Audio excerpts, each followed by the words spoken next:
See, you got your worried there for a second, right? Well, what'd you do? 15 years later, we're all still stuck here in this room together. So let me introduce our panel right now. First up, the executive producer of Revolution, Mr. Eric Kripke.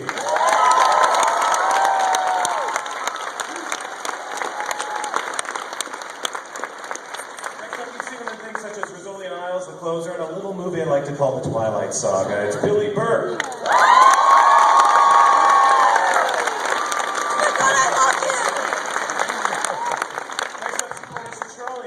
You've seen her on Being Human. It's Tracy, Spiridakos.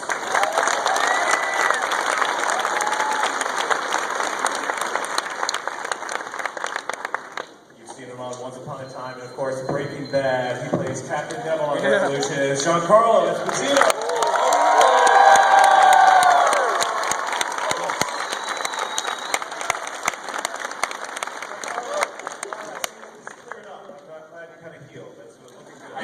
And finally, you've seen he'll be in the next Twilight movie. He plays Nate on Revolution. It's Pardo.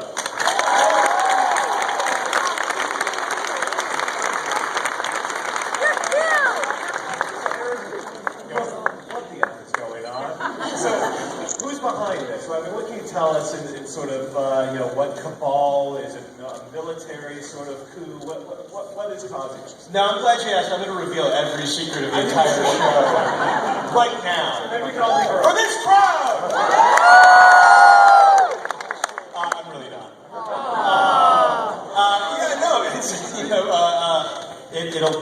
It'll be an ongoing mystery of the show, but I can promise you we have the answers. I can promise you that the mythology will move forward at an aggressive pace.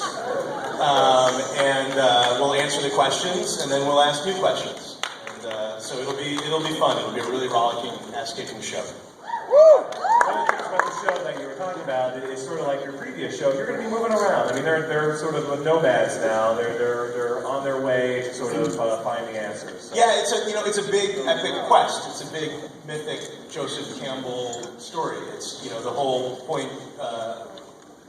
My whole idea of the origin of the show is just finding a way to do like a really Lord of the Rings or Star Wars or Wizard of Oz or the Odyssey, but just like a really epic saga across America, and with swords and good and evil and heroes and villains and I just for whatever reason I'm totally incapable of writing a cop show.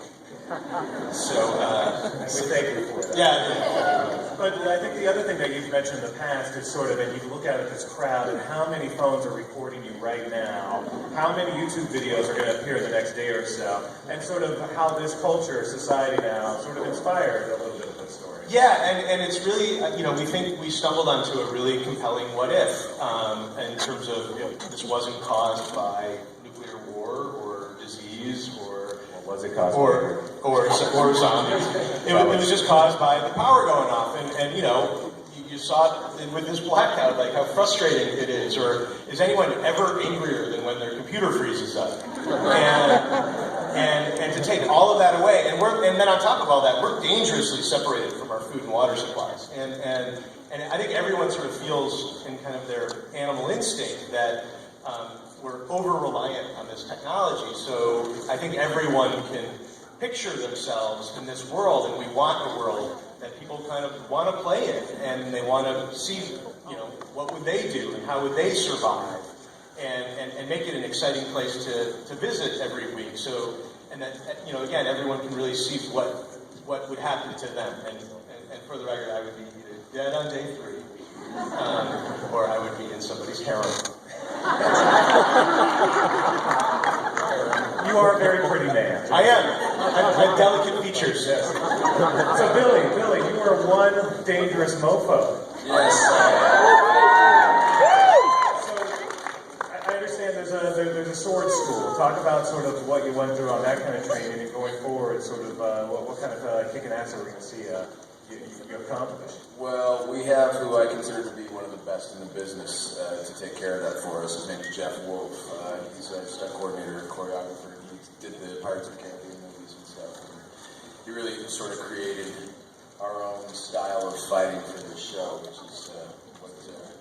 Kripke had suggested and hoped for. And it's It's kind of nothing but 2 tons of fun, really. I'm having so much fun doing it. Yeah.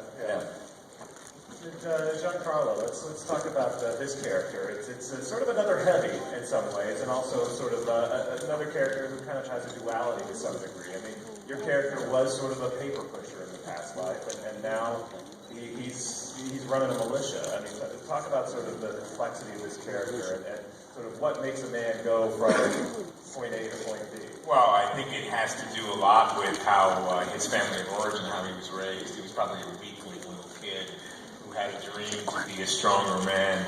And when he realized that being an insurance adjuster enabled him to be a master at reading people's body language, and he understood when people were lying to him, he transferred that into, when the power went out, figuring out how he could be more powerful as a human being. But I think he's doing it for a good reason. He's trying to preserve order, the last bit of order that may exist in this world.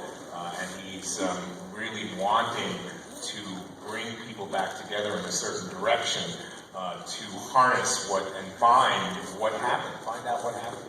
But he's also, chasing and being chased. So the adventure continues.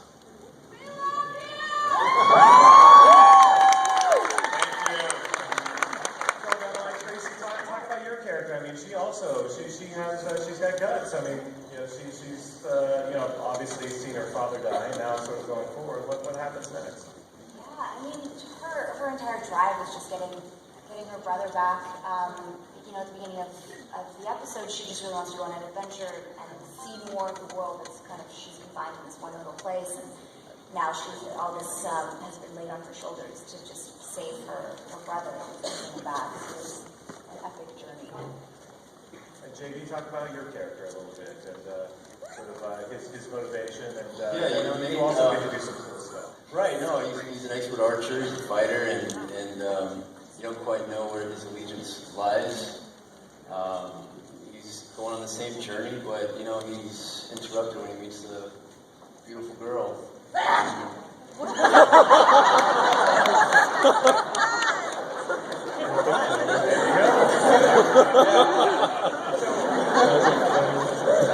kind of racing through these questions because unfortunately we don't have much time because we showed the pilot. But Eric, what can you tell us? What are we going to learn?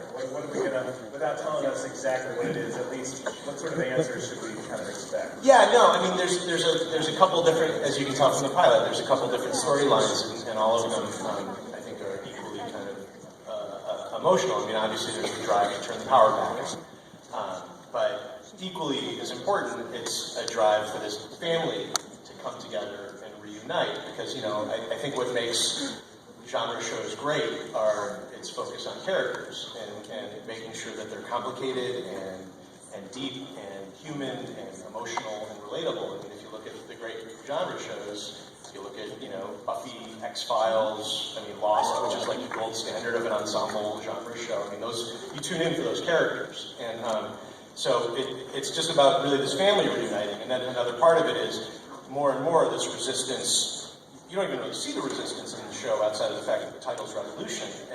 And this resistance will begin and grow more and more, and these characters will be swept up in it.